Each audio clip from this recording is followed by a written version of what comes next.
Miss Monroe, I'm going to need your badge. The words didn't register at first. I was still holding the contract folder, still warm from the boardroom table. $20 million. Sealed. Closed. A deal that would put Quinn and Everett on the map for a decade. And I had led it every meeting, every draft, every sleepless night. Now I was standing in front of the elevator with a security guard who wouldn't meet my eyes. His voice had been low, almost apologetic. But protocol didn't care about feelings. Your badge, ma'am. My fingers moved on their own. I unclipped the plastic rectangle from my blazer and handed it over. Just like that, my access, my identity was gone. No one had warned me. No whisper in the hallway. No calendar invite. Just a 10-minute meeting with Bradley, the managing partner. I barely sat down before he slid a white envelope across the table. His tie was crooked. He didn't look up once. It's nothing personal, he said. You've been an incredible asset, Rachel. But restructuring is never easy. Restructuring. That word. Cold. Clinical and weaponized. I didn't cry. I didn't argue. I didn't even ask why. Because deep down, I already knew. My name had been stripped from the final proposal draft. Standard formatting. Bradley had said, "Don't worry, you'll get internal credit." Internal credit. What a joke. I stepped into the elevator. The doors closed. I was alone. The contract folder still in my hand felt like dead weight. The lobby was too quiet as I walked out. No one looked at me. No one dared. I spotted Sarah at reception, her eyes flickering up, then back down to her keyboard. I had helped her negotiate a raise 2 years ago. Today, she couldn't even say goodbye. Outside, the February wind sliced through my coat. I made it to my car before my hands began to shake. I sat there for a long time, engine off, heat fading. In the back seat were my daughter Hannah's ballet shoes, tiny and pink, still covered in studio dust. She had a recital tonight. I had promised I'd be there. I opened the folder. The contract was perfect. My words, my structure, my signature, absent. They had removed me from the credits, removed me from the firm, but not from the deal. There was one thing they hadn't noticed, one detail too small, too routine for someone like Bradley to catch. I had uploaded the final version to my personal archive the night before out of habit. Every track change, every metadata tag, and the final signature line, still blank, still mine. The first time I walked into Quinn and Everett, I wore a borrowed blazer and shoes, half a size too small. My daughter Hannah was only 4 then. I remember kissing her forehead while she was still asleep, whispering that one day, all this would mean something. It had to. Back then, we lived in a studio apartment over a laundromat. Every morning smelled like bleach and lint. I juggled daycare drop-offs with pitch decks and ramen dinners. But I was hungry, starving for something solid. And Bradley, he made it all sound possible. You've got fire. He told me in our first real meeting, raw, but focused. We could build something around that. So I let him. For 5 years, I buried myself in the work. I read market briefs while waiting in the carpool lane. I answered emails during Hannah's dance lessons. I missed 2 Christmases, 3 birthdays, and 1 Halloween that still makes my chest tighten. Her face painted like a kitten, holding out her plastic pumpkin to a neighbor because I wasn't there in time. But I kept telling myself it was temporary, that this level of sacrifice would mean something later. Bradley always said I lacked killer instinct, but he said it with a smirk, like a private joke between us. I knew how to build strategy, connect dots, anticipate moves 6 steps ahead. That was my strength. His was salesmanship, charisma, the vision. Together, we worked. There were good moments, brief, shining ones. Like the night we landed the Gentry account. We stayed in the office until 1 a.m., cracking open a dusty bottle of scotch someone had left from the holidays. He told me, "This win, it's you, Rachel. You're the engine." I wanted to believe him. I let myself believe him, even when he overrode my budget estimates, even when he took credit in boardroom briefings, even when my name was left off the internal email about the Stratosphere Technologies pitch deck I had spent 6 weekends refining. I brushed it off. Because I trusted him. Because I had to. He called me his secret weapon. said no one could build a narrative like I could. That I was the backbone of the team. So I kept going. I told Hannah, one more late night. Baby. More times than I can count. I told myself I was making a future for her. And for a while, I believed I was. Until the day I realized the future I was building didn't have my name on it. It had his. The first red flag was small. So small. It almost felt petty to notice. I was reviewing the final draft of the Stratosphere proposal, our biggest pitch yet, and something felt off. My structure was there, my research, my voice. But when I scrolled to the final slide, where we usually listed contributors, my name wasn't there. No strategy. Rachel Monroe. No acknowledgement at all. I blinked, thinking maybe I'd opened the wrong version. Hey, Brad. I asked casually the next morning, stepping into his office. I think someone accidentally left my name off the final deck. He didn't look up, just waved a hand like he was brushing off lint. Oh, that, he said. We streamlined the credits for the client version. You're internal. Everyone knows it was your work. His voice was smooth, confident, like it didn't even register as a problem. I smiled back, nodded, but something inside me tugged. Internal credit. It echoed. Later that day, I opened the shared folder and checked the version history. Mine had been marked Draft Rem Final, uploaded 3 nights prior. The one Bradley sent to Vanessa at Stratosphere was renamed Q&E Pitch Master, with all personal metadata scrubbed. I told myself it didn't matter, that what counted was the client's reaction, that I was part of something bigger, and ego had no place in strategy. But ego wasn't the issue. Identity was. In meetings, Bradley started interrupting more. If I offered insight, he'd summarize it louder, repackaging my thoughts in his voice. At first, I thought I was imagining it. I even joked to Sandra from Ops, maybe I'm just invisible this month. She gave a nervous laugh, then looked away too quickly. I began to notice other things. The weekly strategy syncs. Cancelled. No explanation. Bradley's tone. Clipped. He stopped asking for input, just handed me outlines with gaps and told me to fill it in. And yet, every presentation still bore my fingerprints. The way data wrapped around story. The narrative arc that made a spreadsheet feel like a campaign. I started staying later, quietly saving versions to my personal drive, not because I expected anything, but because I felt it. A shift, like I was being airbrushed out of the picture in real time. Still, I clung to the belief that it wasn't intentional, that I'd misread things, that I was tired, overthinking, paranoid. I kept my head down, delivered the full proposal, wrapped it with a bow and handed it over. And then the meeting stopped coming. The calendar went quiet. So did Bradley. And still, I told myself, this is just a phase. But it wasn't. It was the setup. The day it happened, the sky over Manhattan was the color of aluminum. Flat, cold, dull. I arrived early, like always. I liked the quiet before the office woke up, the hum of the HVAC, the rhythm of my coffee brewing, the moment of stillness before emails flooded in. The deal with Stratosphere had just been finalized. Vanessa had signed off 2 days earlier. 20 million, our biggest contract ever. I thought maybe Bradley would call me in, say something, a nod of acknowledgement. At least. Instead, at 10, no 4 a.m., I received a calendar invite titled Quick Chat, HR. That was the first ripple. I walked into the conference room and found Bradley already seated beside Susan from HR. His expression was unreadable calm, practiced, almost bored. Susan's smile was tight, like a zipper pulled too far. Rachel, she said, gesturing for me to sit. This won't take long. The envelope was already on the table. Bradley slid it toward me. Due to organizational restructuring, your role has been made redundant. Effective immediately. I didn't speak. Susan jumped in.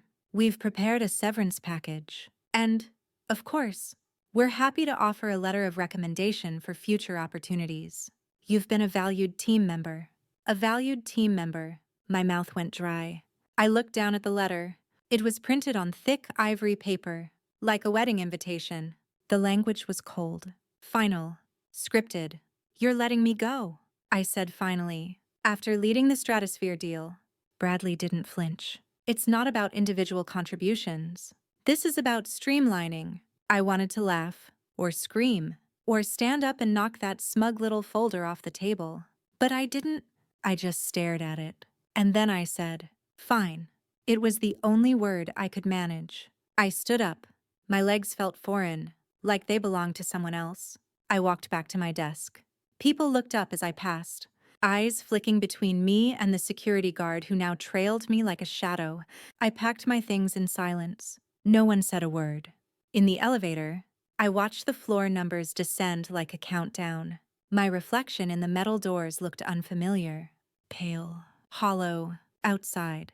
The wind hit harder than it should have. I got into my car and sat there, not crying, not angry, just blank. That folder was still in my passenger seat, the one I'd prepared. The proposal, my proposal.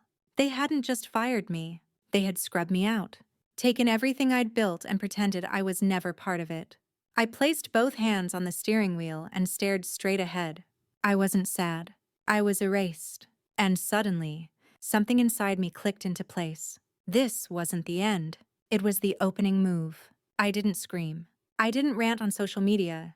I didn't call Bradley names or send angry texts. I just went home. Hannah was coloring at the kitchen table when I walked in. Still in my blazer. She looked up, blinking in surprise. "You're home early." I kissed the top of her head. "Yeah," I said. "Just needed a break." And that was true, because now I needed space, silence, focus. After she went to bed, I opened my laptop and pulled up my archive. Everything was there. Every version of the proposal, time-stamped. Every email thread, my original pitch notes, voice memos recorded on the walk from the train, even the call logs from client check-ins. I had saved it all out of habit. Mostly, I never expected to use it. But now it was mine. I scrolled slowly, pausing when I reached a file labeled Stratosphere-RM Final. I opened the metadata, my name, my user ID, date created, date modified, all before Bradley's version had ever appeared in the shared drive. Proof, not anger, not speculation, proof. I sat back and let the quiet stretch around me. It felt good to be still, to not perform, to not manage his moods or anticipate his edits. I could think clearly for the first time in weeks. That's when I opened a new email and typed her name. Vanessa Chung. We hadn't spoken in over a year. She was now CEO of Stratosphere Technologies, the very company we'd just closed the deal with. But before that, she'd been my mentor. One of the few people who ever saw me outside of Bradley's shadow. I kept the message simple. "Hi, Vanessa. There's something you need to know about the proposal you just signed. If you're free to talk, I'd appreciate 5 minutes. Rachel." No emotion, no accusation. Just a spark. I hit send. Then I started digging further. I made a private backup of everything. Created folders. Labeled timelines. Lined up each step of the project from concept to close, and attached my fingerprints to every frame. What they took from me wasn't just a job.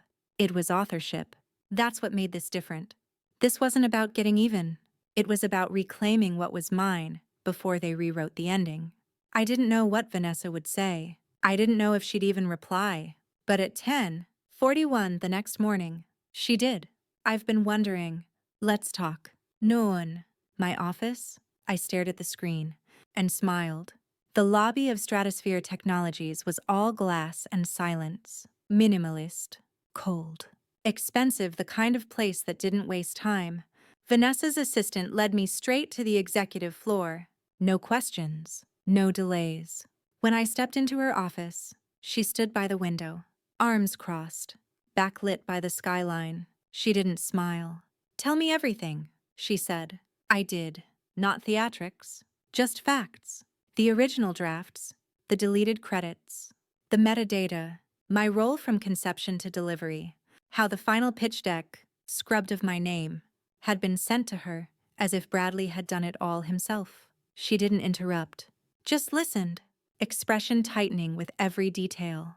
When I finished, she exhaled and turned to her desk, pulled up the email archive, scanned the proposal, looked at the sender. Cross-reference the attachments. Her voice was calm, measured. I suspected something was off. I knew your style, the structure. Bradley's never been able to hold narrative cohesion for more than 5 pages. She picked up the phone. Legal, she said. I need a termination addendum sent to Quinn and Everett. Today, I blinked. You're canceling the contract. I'm rewriting it, she replied, with the person who actually did the work. She walked over and handed me a new folder, a fresh proposal template, this time with her company's logo and mine, side by side. Come work with me, she said, not as staff, as partner. Let's build something better. I stared at it, at her. You're serious? You said you wanted 5 minutes. I'm offering a future. The next morning, the storm hit. Bradley called me 3 times. I didn't answer. By afternoon, he finally sent a text. Can we talk? You know this is a misunderstanding. I waited, then answered the 4th call. Rachel, he said. Too upbeat, too fast. Let's not overreact. I think we can work something out here. You're speaking, I said, to the CEO of Monroe Stratworks. Silence. Then, wait, what? You know that contract you closed last week? It's been reassigned. I'm managing it now. You can't just... I didn't... Vanessa did. She chose the strategist who actually did the work. I heard the panic rising in his throat. I built that relationship, he said. No, I replied. You exploited it. And then I ended the call. No slamming phones. No drama. Just clean, surgical truth. I looked around my new office still bare, still echoing with possibility. And I felt something I hadn't felt in years. Weightless. The first headline dropped on a Tuesday. Quinn and Everett loses $20 million contract amid ethics investigation. By Wednesday, more followed. Internal leaks, anonymous sources, rumors of fraudulent credit claims. A junior associate, probably one of the quiet ones who'd seen everything but said nothing until now. By Friday, Vanessa's legal team made their statement public. And just like that, the story unraveled. Bradley tried to spin it. Of course. Claimed it was a miscommunication, that the firm had over-relied on collaborative input. But the metadata didn't lie. The emails didn't lie. The truth was woven into every sentence I'd ever written, and now it was all out in the open. I didn't gloat. I didn't even watch the press conference. I was in a small conference room in our new office, Monroe Stratworks. The walls were still blank. Hannah had drawn a crayon skyline and taped it to the whiteboard behind me. It was crooked and perfect. Vanessa sat across from me, reviewing the latest pitch. This is the start, she said, tapping the paper with a red pen. Integrity is our angle. Build on that. And we did. In our first quarter, we signed 3 new clients, mid-sized firms looking for strategy without ego. I hired Sandra from Ops. She'd handed in her resignation at Quinn and Everett the moment the story broke. I've had a box under my desk for 6 months, she said, smiling as she unpacked it. We built the team slowly, carefully. No flash, no hype, just the right people. And in the silence that followed, Quinn and Everett began to collapse. The board forced Bradley into early retirement. The partners split. Clients backed out. Lawsuits multiplied. The building that once pulsed with power started to empty. I never walked past it again. I didn't need to. One night, I stood in the hallway outside Hannah's room, watching her sleep. Her arm was curled around a stuffed dolphin. Her chest rose and fell in soft, steady rhythm. 5 years ago, I'd missed this stillness for deadlines and slide decks and office politics. Now, I wouldn't trade this moment for anything. Sometimes people ask if I planned it all. If I had anticipated this outcome from the moment I walked out that day. The answer is no. I didn't plan revenge. I planned truth. I built a record. I protected the facts. And when the time came, I spoke clearly. And in the end, that was enough. Not to destroy, but to rebuild, with my name on the door, with my voice, unedited, and with nothing left to prove. Miss Monroe, I'm going to need your badge. The words didn't register at first. I was still holding the contract folder still warm from the boardroom table. $20 million. Sealed. Closed. A deal that would put Quinn and Everett on the map for a decade. And I had led it every meeting, every draft, every sleepless night. Now I was standing in front of the elevator with a security guard who wouldn't meet my eyes. His voice had been low, almost apologetic.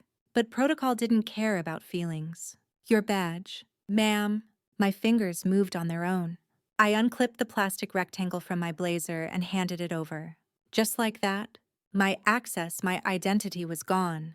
No one had warned me. No whisper in the hallway. No calendar invite. Just a 10-minute meeting with Bradley, the managing partner.